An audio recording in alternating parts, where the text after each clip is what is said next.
Olá, gente, tudo bem? Sou Alexandre, sou professor de Sociologia e a gente vai tratar agora no PET 5 sobre diversidade e identidade. O PET traz, essas noções aí, então vamos falar um pouquinho sobre elas. A ideia dessa aula, inclusive, não é nem explicar tantas coisas assim, mas é mais trazer alguns dados e algumas considerações para fazer vocês pensarem, ok? Então vamos dar uma olhada aqui, olha só. Algumas perguntas aqui nessa tela, que são para vocês, ok? Você já sentiu revolta por ser xingado por sua orientação sexual? Você já se sentiu desrespeitado em seus direitos de jovem com deficiência, pois não teve acesso aos materiais adaptados aos quais tinha direito em uma aplicação de prova de concurso público? Você já foi exigido quanto ao futuro por pessoas que não souberam o que fazer no passado? Não ter seus argumentos considerados por ser taxado de muito jovem ainda para ter opinião? Você já sentiu indignação por ser alvo de violência policial, por ser jovem, negro e morar na favela? O que essas perguntas trazem? Trazem que os contextos sobre que os jovens vivem são extremamente diversos. A gente podia trazer inúmeras outras perguntas.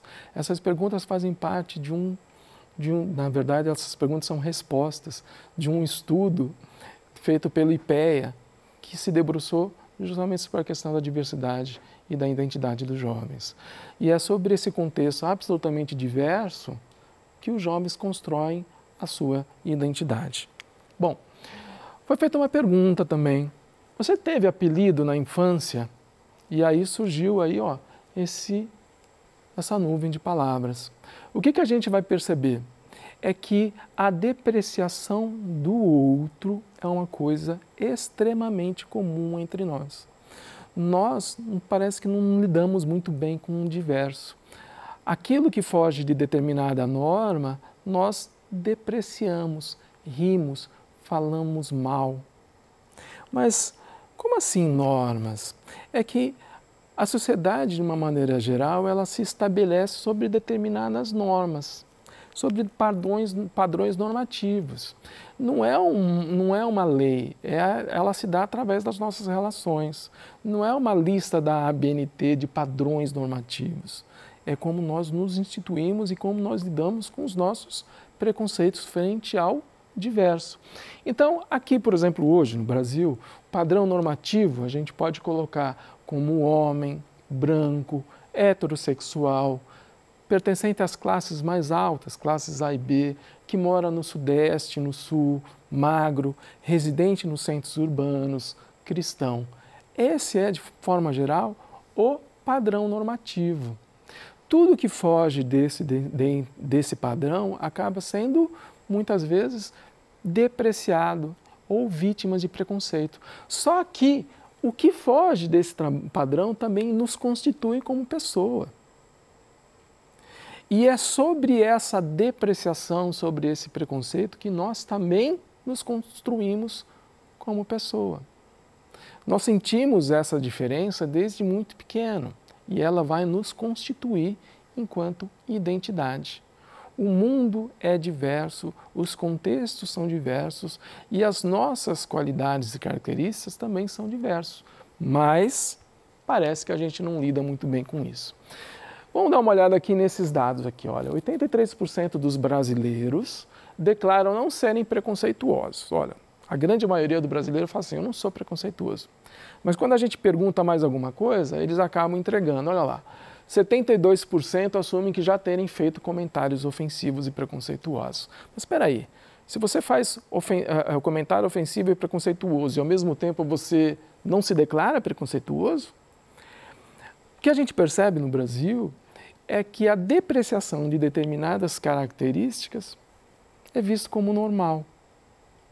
A gente não se considera preconceituoso, mesmo sendo preconceituoso, principalmente com aquilo que foge das normas padrões aí. ok?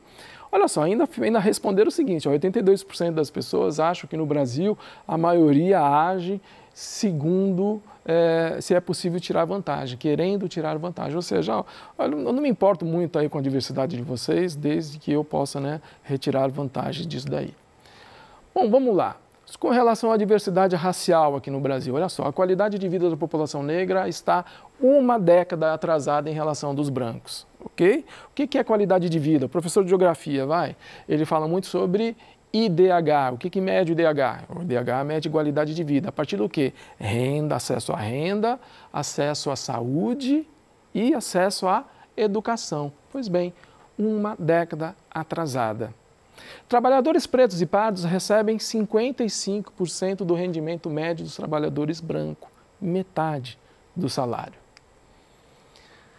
Outro tipo de diversidade, 1% das pessoas com deficiência está no mercado do trabalho, ou se você quiser, a gente pode falar de outro jeito, 99% das pessoas com deficiência não estão no mercado de trabalho.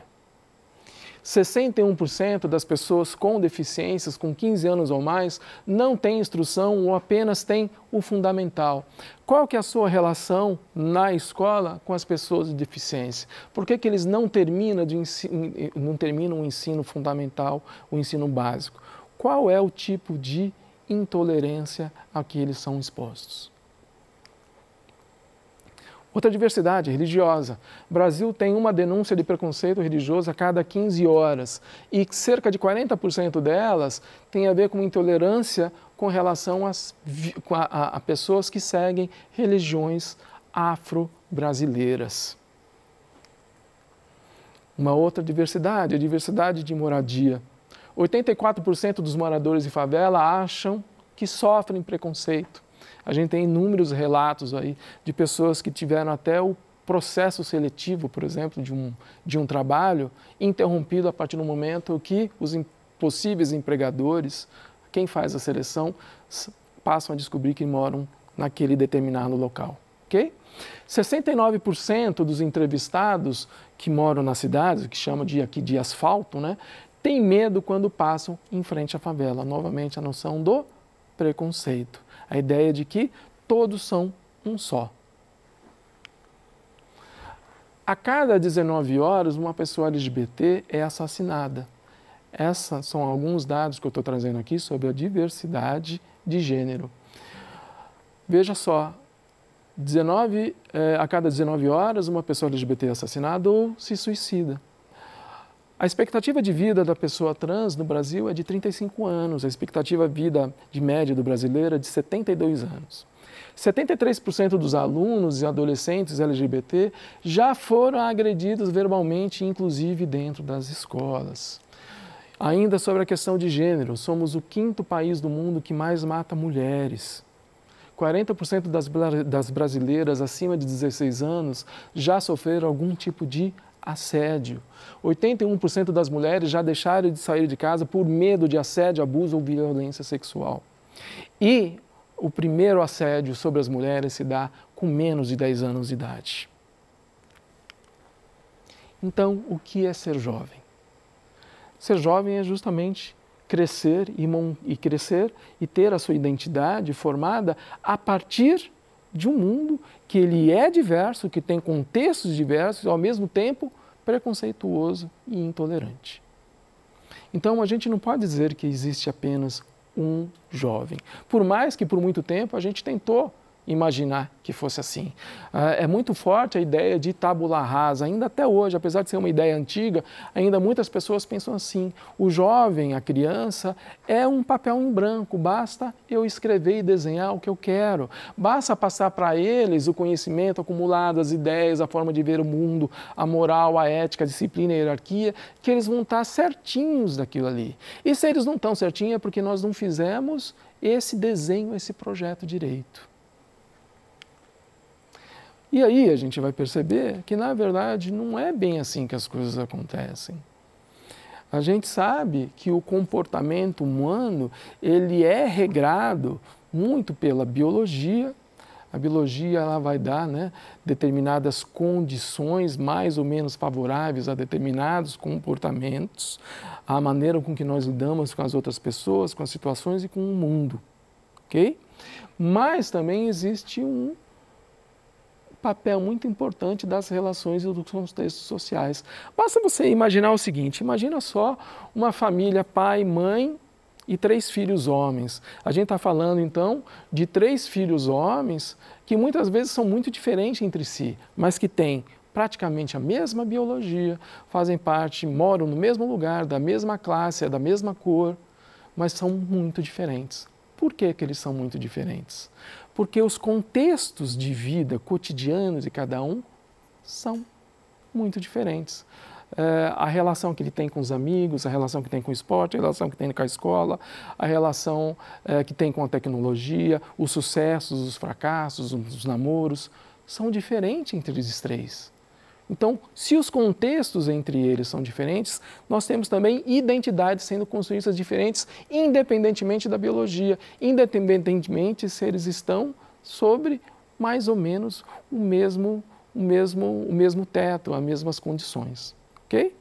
Então, o cotidiano faz muita importância nas relações que nós temos e nos constituem como pessoas, constroem a nossa identidade.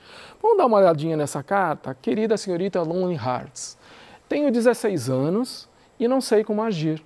Gostaria muito que a senhora me aconselhasse. Quando eu era criança, não era muito ruim porque me acostumei com os meninos do quarteirão que caçoavam de mim, mas agora gostaria de ter namorados como as outras meninas e sair nas noites de sábado. Mas nenhum rapaz sairá comigo porque nasci sem nariz. Embora eu dance bem, tenha um tipo bonito e meu pai me compre lindas roupas. Passo o dia inteiro sentada, me olhando e chorando, tenho um grande buraco no meio do meu rosto, que amedronta as pessoas e a mim mesma. E não posso, portanto, culpar os rapazes por não quererem sair comigo. Minha mãe me ama muito, mas chora muito quando olha para mim. Esse é um trecho de uma carta que foi tirado de um livro de um sociólogo chamado Ivan Goffman. E ele vai falar justamente como que essa nossa construção da nossa identidade, ela está sobre determinados contextos sociais que nós participamos ou não no nosso cotidiano.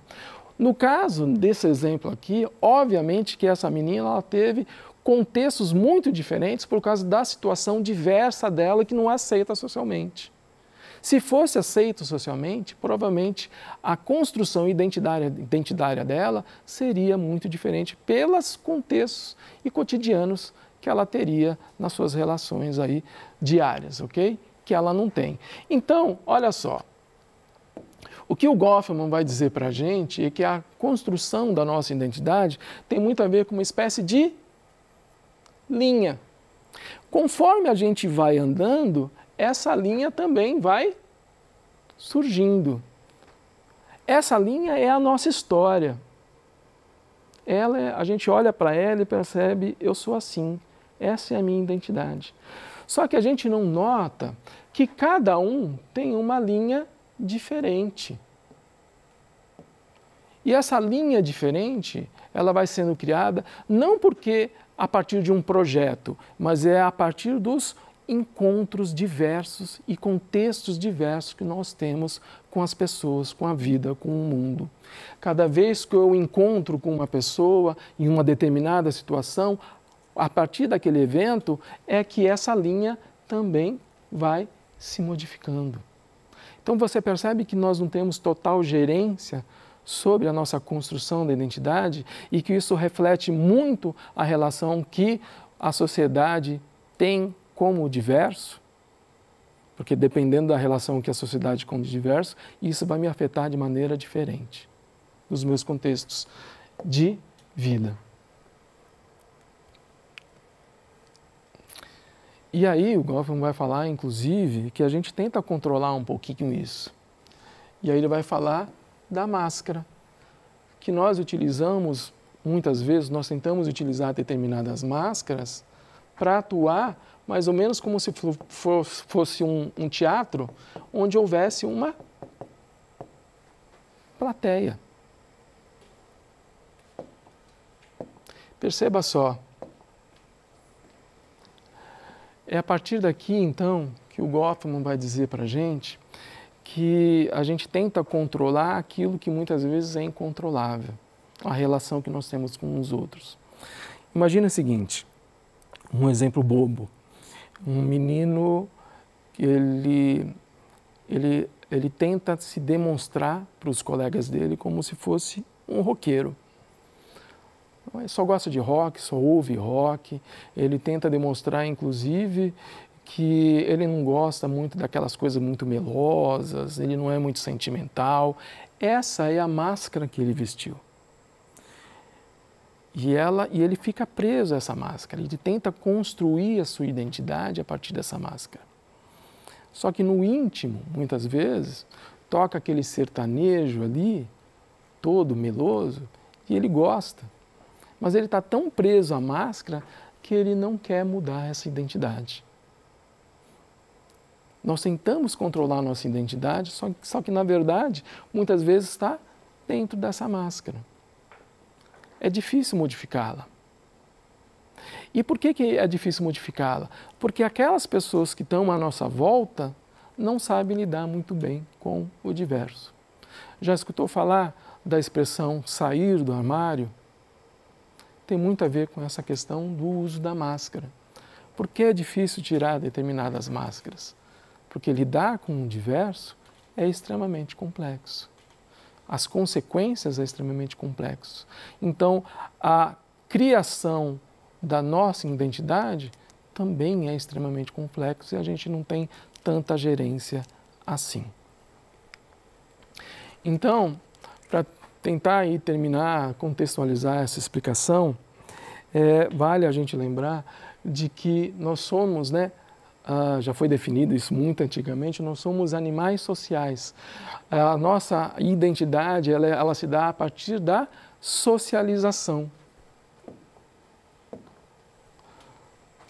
Dependendo dos espaços que a gente circula, da maneira que a gente circula, o acesso à cultura, quais são as culturas que nós temos acesso, dependendo da organização social, a organização política, a organização econômica, tudo isso afeta a gente de maneira distinta. E isso também vai influenciar na construção da nossa identidade. Aqui, então, a partir do momento que nós nos socializamos, é que nós construímos quem nós somos. E perceba que essa construção, ela se dá sobre uma série de contextos que nós não podemos controlar. Olha só, nós somos seres sociais e políticos. Somos construídos pelas relações que temos com as pessoas e com o mundo. E aí então vem a noção de orientação. É a partir de caminhos e contextos diferentes, vivenciados de maneira mais social ou particular, a maneira com que a gente lida com isso influencia e orienta a nossa visão de mundo e as nossas ações. Vocês já devem ter ouvido falar, quando se fala, por exemplo, em LGBT, se fala de orientação sexual e não de opção. Porque a nossa identidade, ela é construída a partir das nossas socializações. E essas relações que nós temos com o mundo, com as pessoas, é que nos orientam para determinados caminhos ou não. Não é uma questão de opção, de eu olhar isso, aquilo, eu quero isso para mim e pronto. É a vida que de uma forma ou de outra, até meio que louca mesmo, que nos orienta, que nos direciona. É através desses contatos, dessas relações, dessa socialização que nós nos construímos. E nós nos construímos de que jeito? De maneira extremamente diversa, que infelizmente muitas dessas maneiras não são respeitadas, sequer toleradas. Ok? Gente, é isso aí. Valeu, obrigado. Até a próxima.